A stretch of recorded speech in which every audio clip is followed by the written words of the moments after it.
तर बाकी ठिकाणी आपण पाहिलं तर या 9 दिवसांमध्ये एक देवीची स्थापना केली जाते आणि मुख्यतः गरब्याचा कार्यक्रम असतो दांडियाचा बाकी ठिकाणी.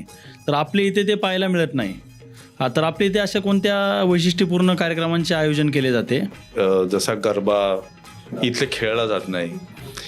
आमचा उद्देशच हा होता की गरबा ही संस्कृती गुजरात किंवा ती त्यांची संस्कृती आहे. हो.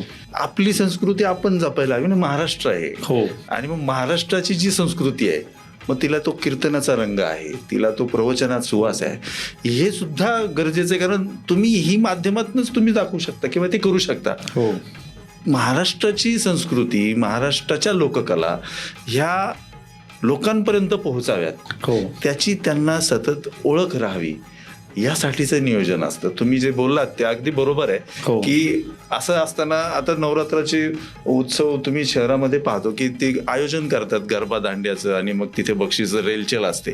आपल्याकडे हा प्रकार नाही. आम्ही निव्वळ संस्कृतीचं जतन व्हावं, हो. तिला पुढे घेऊन जाता यावं, महाराष्ट्राच्या लोककला ह्या जास्तीत जास्त लोकांपर्यंत पोहोचाव्यात, हा मेसेज घेऊन हा उत्सव करत असतो.